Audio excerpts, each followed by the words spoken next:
আসসালামু আলাইকুম প্রিয় শিক্ষার্থীরা, আশা করি প্রত্যেকে ভালো আছো।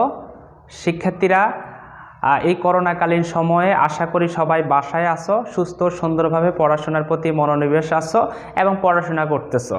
প্রিয় শিক্ষার্থীরা, আমি কয়েকদিন যাবত ধরে ফেসবুক, ইউটিউবে আমার এই ক্লাসগুলো তোমাদের সাথে শেয়ার করতেছি।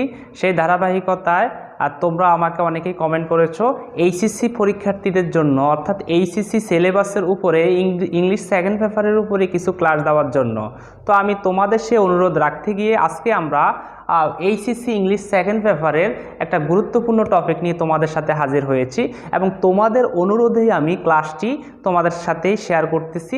আশা করি ক্লাসটি তোমরা অবশ্যই শেয়ার করবা এবং তোমার বন্ধুবান্ধবদের সাথে অবশ্যই শেয়ার করে সবাইকে ক্লাসটি দেখার জন্য উপযোগী করে দিবা। তো আমি বিশ্বাস করি যে আজকের আমার এই ক্লাসটি যদি তুমি সুস্থ সুন্দরভাবে মনোযোগ সহকারে দেখো, তাহলে এইচএসসি ইংলিশ সেকেন্ড পেপারের কোয়েশ্চেন নং 3, অর্থাৎ আজকে আমার আলোচনার বিষয় থাকবে এইচএসসি ইংলিশ সেকেন্ড পেপারের কোয়েশ্চেন নং 3 special uses word and phrases, অর্থাৎ এই টপিকটা নিয়ে আমি তোমাদের সাথে আলোচনা করব। এটাই আমার আলোচনার আজকের বিষয়বস্তু। তো মনোযোগ সহকারে যদি তোমরা দেখো, তাহলে এইখানে 5 মার্ক ইজিলি তোমরা ক্যারি করতে পারবা। অর্থাৎ এখানে 10টি প্রশ্ন দেওয়া থাকে প্রশ্নপত্রে, সেখান থেকে 5 মার্ক থাকে। ওই 5 মার্ক তোমরা সহজেই পেতে পারো যদি আমার এই ক্লাসটি সুস্থ সুন্দরভাবে তোমরা দেখো। তো আমি আলোচনা দীর্ঘায়িত না করে আমি চলো তোমাদের সাথে ক্লাসটি শুরু করি। তো শিক্ষার্থীরা দেখো, আজকে আমাদের বিষয়বস্তু হচ্ছে special use word and phrases, অর্থাৎ এখানে আমরা কি করব, প্রশ্নপত্রে দেওয়া থাকতে পারে, বক্সের ভিতরে দেওয়া থাকবে, এখানে অনেকগুলো ওয়ার্ড থাকবে, ফ্রেজ থাকবে এবং আমাদের 10টি প্রশ্ন দেওয়া থাকবে। সেখান থেকে তোমাকে উপরের বক্স থেকে সঠিক শব্দগুলোকে যাচাই বাছাই করে তুমি ফিল আপ করতে হবে শূন্যস্থানগুলো। তো আসি আমরা ধারাবাহিকভাবে সবগুলো টপিক নিয়ে আমি আলোচনা করব, তাহলে তোমরা বুঝতে পারবা কোন বক্সের কোন উত্তরটি তুমি খালি স্থানে বসালে সেই অর্থ পরিপূর্ণ হবে। তো দেখো, খেয়াল করো। তো আমরা শুরু করি। প্রথমে আমি এখানে 3টি লিখেছি, ধারাবাহিকভাবে আমি বাকিগুলো আস্তে আস্তে তোমাদের জন্য শেয়ার করব। তো তোমরা মনোযোগ সহকারে দেখতে হবে। দেখো, ওয়াজ ব্রন, ওয়াজ ব্রন মানে হচ্ছে জন্মগ্রহণ করা অর্থে, অর্থাৎ এই ক্ষেত্রে আমাদের সেন্টেন্সের মধ্যে ব্যক্তির নাম দেওয়া থাকবে, জন্মস্থান দেওয়া থাকবে, সময়, সাল ইত্যাদি দেওয়া থাকবে। তাহলে আমরা বুঝবো ওই সেন্টেন্সের খালি স্থানে ওয়াজ ব্রন বসবে। আমি আবার বলি, ওয়াজ ব্রন কখন বসবে? তখনই ওয়াজ ব্রন বসবে যখন তুমি দেখবা উক্ত সেন্টেন্সের মধ্যে ব্যক্তির নাম, জন্মস্থান, সময়, সাল ইত্যাদি উল্লেখ দেওয়া থাকতে পারে বা থাকবে। দেখো, Kazi Nazrul Islam Khalistan dash in Churulia of West Bengal, অর্থাৎ কাজী নজরুল ইসলাম পশ্চিমবঙ্গের সুরুলিয়া গ্রামে বা সুরুলিয়াতে কি করেন? জন্মগ্রহণ করেন। তাহলে আমরা এখানে কি বসাবো? ওয়াজ ব্রন। আমরা কিভাবে বুঝছি? দেখো, ব্যক্তির নাম দেওয়া আছে, কে? কাজী নজরুল ইসলাম। দেখো, স্থানের নাম দেওয়া আছে, তাহলে আমরা বুঝবো এখানে কি বসবে? ওয়াজ ব্রন বসবে। এখানে তোমরা বসাই দিবা কি? ওয়াজ ব্রন। তারপর একটা দেখো, Sheikh Mujibur Rahman dash in 1920 in Tungipara of Gopalganj, গোপালগঞ্জের টঙ্গিপাড়াতে 1920 সালে বঙ্গবন্ধু শেখ মুজিবুর রহমান কি করেন? এটা আমরা সবাই জানি, জন্মগ্রহণ করেন। তাহলে এখানে কি হবে? ওয়াজ ব্রন। তারপরে দ্বিতীয় সূত্রটি দেখো, লেট অ্যালন। লেট অ্যালন মানে হচ্ছে তো দূরের কথা, ভাবা যায় না এমন, অর্থাৎ এটা এমন একটা সেন্সে হবে মানে কোনো কিছু তুমি ভাবতেই পারো না, কিন্তু অর্থাৎ এটা ভাবাই যাচ্ছে না, এটা দূরের কথা, হবে না, এরকম আর কি। যেমন সে 1 কিলোমিটারই দৌড়াতে পারে না, 10 কিলোমিটার তো দূরের কথা। সে একটা ফোনে কিনতে পারে না, একটা ল্যাপটপ তো দূরের কথা। ঠিক আছে, সে কথাই বলতে পারে না, বক্তৃতা দেওয়া তো দূরের কথা। ঠিক আছে, এইভাবে তোমাকে মাথায় রাখতে হবে। সে 1 কিলোমিটারই সাঁতার দিতে পারে না, 10 কিলোমিটার তো দূরের কথা। একটা বৃদ্ধ লোক 1 কিলোমিটারই হাঁটতে পারে না, 10 কিলোমিটার বা 20 কিলোমিটার তো দূরের কথা। আমার মেয়ে দাঁড়াতেই পারে না, দৌড়াদৌড়ি করা তো দূরের কথা। ঠিক এই সেন্সে তোমাকে বসাতে হবে লেট অ্যালন। তো খেয়াল করো, দেখো আমি কয়েকটা উদাহরণ দেই। Rahman is a poor man, Rahman একজন গরিব বা দরিদ্র লোক। He can not buy a shirt, সে একটা শার্টই কিনতে পারে না। A car, let alone a car. একটা কার অর্থাৎ একটা গাড়ি কিনা তো দূরের কথা। তাহলে খেয়াল করো তুমি কিভাবে লিখবা, অর্থাৎ উক্ত সেন্টেন্সের মধ্যে ক্যান নট কথাটি যদি থাকে তাহলে তোমাকে খেয়াল করতে হবে যে পারে না এমন, ওটা করা তো দূরেরই কথা। তাহলে আমরা এখানে কি লিখবো, লেট অ্যালোন। তোমাদেরকে সেন্সটা খেয়াল রাখতে হবে। দেখো, he can not tell my name, সে আমার নাম বলতে পারে না। My address, let alone my address, আমার অ্যাড্রেস বলা তো দূরের কথা। তাহলে আমরা এখানে কি লিখব, লেট অ্যালোন। শিক্ষার্থীরা তারপরে সূত্রটা দেখো, অ্যাজ ইফের অর্থ যেন, অর্থাৎ অ্যাজ ইফের অর্থ কি, যেন। এটাকে আমরা আরেকটু শ্রুতি মধুর করতে চাইলে আমরা লিখতে পারি এমন যেন।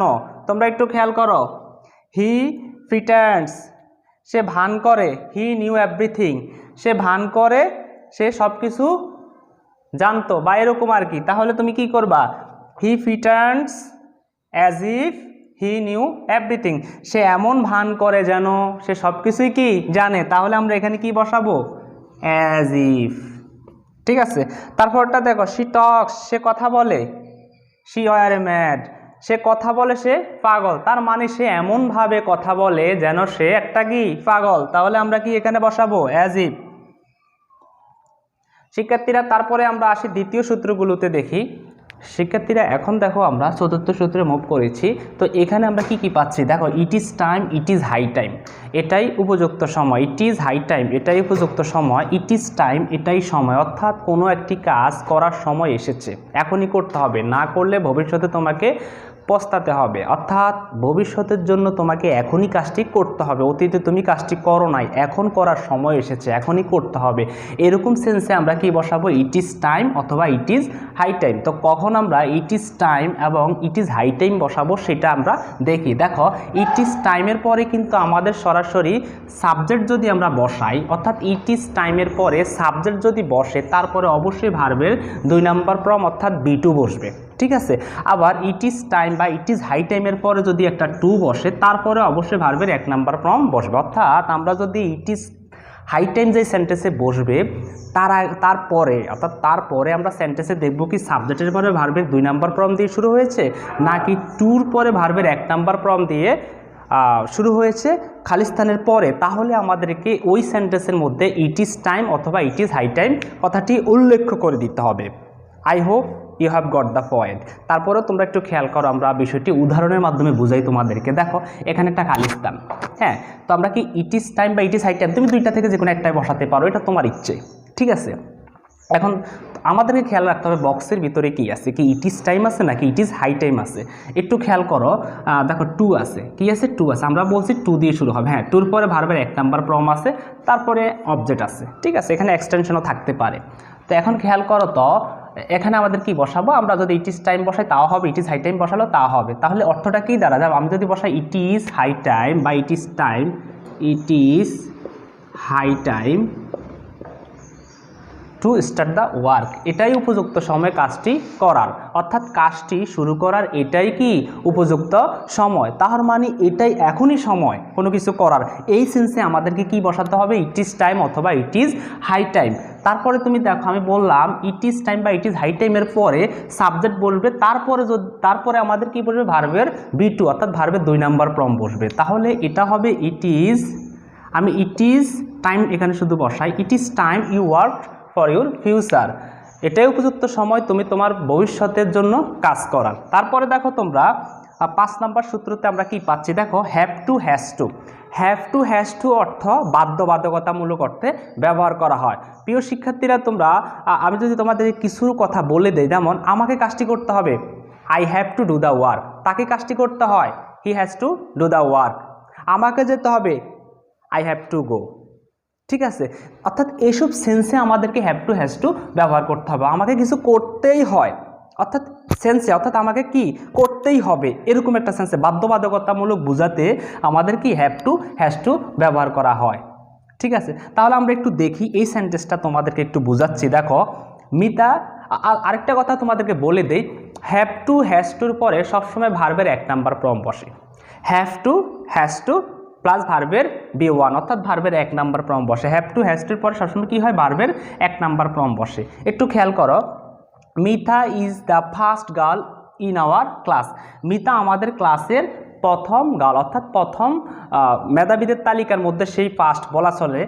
She study hard and work more than others.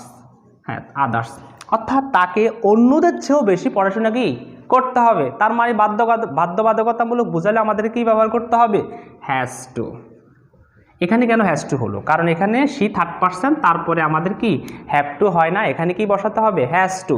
তারপরেটি দেখো, ডিফরেস্টেশন বনশূন্য বা বন উজাড় করা is matter of great concern, একটা বড় ধরনের বা উদ্বেগের ব্যাপার। We dash take immediate step against cutting down trees at random, অর্থাৎ সর্বোপরি এই যে এলোপাতারি গাছ কাটার বিরুদ্ধে আমাদেরকে কি নিতে হবে? স্টেপ নিতে হবে, পদক্ষেপ নিতে হবে। তাহলে এখানে আমরা কি ব্যবহার করতে পারি? আমাদেরকে নিতে হবে, তাহলে সাবজেক্টটি কি? প্লুরাল, তাহলে ভার্বটিকে কি নিতে হবে? প্লুরাল নিতে হবে। তাহলে এখানে বসাতে হবে হ্যাভ টু। তার মানে হচ্ছে বনশূন্য করা একটা বড় ধরনের উদ্বেগের ব্যাপার। উই হ্যাভ টু টেক, আমাদেরকে নিতে হবে ইমিডিয়েট, তাৎক্ষণিক স্টেপ, পদক্ষেপ against cutting down trees at random, এলোপাতারি এই যে গাছ কাটার বিরুদ্ধে আমাদেরকে পদক্ষেপ নিতে হবে। শিক্ষার্থীরা তারপরে আমরা আসি পরের সূত্রতে মুভ করি। আর শিক্ষার্থীরা দেখো, আমরা তারপরের সূত্রে মুভ করব। তো দেখো, এই সূত্রে আমরা স্পেশাল ইউজের কি পাচ্ছি? আমরা পাচ্ছি হ্যাড বেটার এবং উড রেদার। তো আমরা একটি সেন্টেন্সে কখন আমরা হ্যাড বেটার ব্যবহার করব এবং কখন আমরা উড রেদার ব্যবহার করব, তো তোমাদেরকে বিষয়টি মনোযোগ সহকারে দেখতে হবে। কোন একটি সেন্টেন্সে আমরা কিভাবে হ্যাড বেটার ব্যবহার করতে পারি এবং কিভাবে উড রেদার ব্যবহার করতে পারি। তো হ্যাড বেটার হচ্ছে, আচ্ছা, হ্যাড বেটার এবং উড রেদার যাই হোক না কেন, তারপরে অবশ্যই ভার্বের 1 নাম্বার ফর্ম বসবে, অর্থাৎ ভার্বের V1 বসবে। তো একটু খেয়াল করো, হ্যাড বেটার তখনই বসবে তখন ওই সেন্টেন্সটি কিন্তু অধিকতর বেশি, হ্যাঁ, বেশি গুরুত্ব পাবে, অর্থাৎ অধিকতর বেশি ভালো হবে। হ্যাঁ, মানে কোনো একটা কাজ করতেই হবে এরকম আর কি। হ্যাঁ, মানে অধিকতর ভালো হবে, করলে ভালো হবে এরকম, উচিত হবে বা জোরালো অর্থে দিব। কিন্তু উড রেদারের বেলা দুটি বিকল্প জিনিস থাকবে, ওই জিনিসের মধ্যে যে কোনো একটি করলে তোমার কি ভালো হবে, অর্থাৎ বরং ভালো হবে।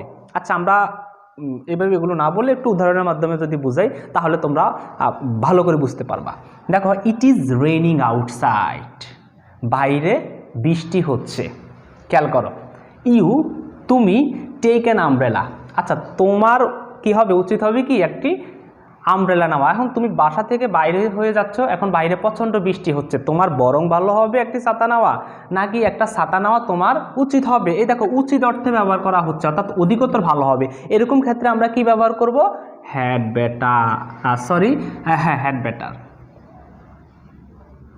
ঠিক আছে, অর্থাৎ কোনো একটি কাজ অধিকতর বেশি ভালো হবে, সেই সেন্সে আমাদেরকে কি হ্যাড বেটার ব্যবহার করতে হবে। তারপরে দেখো, ভার্বের 1 নাম্বার ফর্ম V1 বসেছে শেষে। তারপরে দেখো, রায়নাস ড্রেস লুকস ভেরি ডার্টি। রায়নাস ড্রেসটি খুব বেশি কি নোংরা দেখাচ্ছে। ইটস ওল্ড এনাফ, এটা যথেষ্ট পুরনো হয়েছে। She dash buy a new shirt. হ্যাঁ, তো তাকে একটা কি করতে হবে? নতুন একটা কি নিতে হবে। আমরা এখানে ড্রেসের শার্টের বদলে আমরা এখানে ড্রেস লিখতে পারি, যেহেতু তার ড্রেস সম্পর্কে কথা হচ্ছে। হ্যাঁ, তাহলে রায়নার dress looks very dirty, it is old enough, she had better buy a new dress. Raina's জামা কাপড়টি কি যথেষ্ট পুরনো হয়েছে এবং যথেষ্ট নোংরা দেখাচ্ছে, তাকে কি তার জন্য অধিকতর ভালো হবে, যেহেতু তার জামা কাপড় কি অনেক নোংরা, তার অধিকতর ভালো হবে নতুন একটা কি জামা কেনা। তাহলে আমাদের এখানে হ্যাড বেটার বসাবো। তারপরে সেন্টেন্সটি দেখো, টুডে ইজ রেইনিং ডে, আজকে বৃষ্টির দিন। You not go to office today, তোমার আজকে বৃষ্টির দিনে তোমার অফিসে কি না যাওয়াই ভালো হবে, এরকম অর্থে ব্যবহার করতে পারি আমরা। দেখো, এখানে কি তোমরা কি হ্যাড বেটার লিখবা? অধিকতর ভালো হবে বৃষ্টির দিন তোমাকে অফিসে না যাওয়াটা? না, কারণ অফিসটাও তো জরুরি, তাই না? অফিসে যাওয়াটাও তো জরুরি, তাহলে সেটাও কিন্তু আমার আরেকটি গুরুত্বপূর্ণ কাজ। এখন এখানের মধ্যে আমি এখানে কম গুরুত্ব বোঝাতে দুটি বিকল্প জিনিসের মধ্যে অফিসটাও কিন্তু একটি। হ্যাঁ, এখানে আমি যে কোনো একটি বিষয় বোঝাবো, একটি বিষয়কে প্রাধান্য দেবো। তার মানে আমি বলবো তোমার বরং অফিসে না যাওয়াটাই ভালো হবে, কম গুরুত্ব দিয়ে বলতেছি। তার মানে এখানে হবে কি উড রেদার। ঠিক আছে, তারপরেটি দেখো, আই হ্যাড বেগিং, আমি ভিক্ষা করাকে ঘৃণা করি। আই ডাই দেন বেগ, ভিক্ষা করার চেয়ে আমার মরে যাওয়াই ভালো। তার মানে আমার বরং মরে যাওয়াই ভালো হবে। তার মানে আমি কিন্তু অধিক গুরুত্ব দেই নাই, হ্যাট বেটার আমার ভালো হবে কারণ আমি এই কাজ করি নাই, তার মানে এটা করাচ্ছে আমার বরং ভালো হবে এটা, তার মানে উড রেদার লিখতে হবে, তোমরা উড রেদার লিখবা, উড রেদার। প্রিয় শিক্ষার্থী, এরা আরও কিছু সূত্র আছে, আমি পরবর্তী আরেকটি ক্লাসে বাকি সূত্রগুলো দিব, যেহেতু আমাদের ভিডিও ডিউরেশন অনেক বড় হয়ে যাচ্ছে বা তোমরা বড় হলে অনেকে ভিডিওগুলো দেখার প্রতি আগ্রহ হারিয়ে ফেলো। তো শিক্ষার্থীরা আশা করি আমার এই ক্লাসটিতে তোমরা সামান্য হলেও উপকৃত হবে, যদি উপকৃত হও অবশ্যই ক্লাসটি শেয়ার করবা এবং তোমার বন্ধুবান্ধবকে দেখার সুযোগ করে দিবা। তো আমি চেষ্টা করব, তোমরা যেহেতু আমাকে অনেকেই রিকোয়েস্ট করেছো এইচএসসি সিলেবাসের উপরে ভিডিও তৈরি করার জন্য, আমি অবশ্যই চেষ্টা করব কিছু ক্লাস তোমাদেরকে উপহার দেওয়ার জন্য। তো সবাই ভালো থাকবা, টিল দেন, আল্লাহ হাফেজ।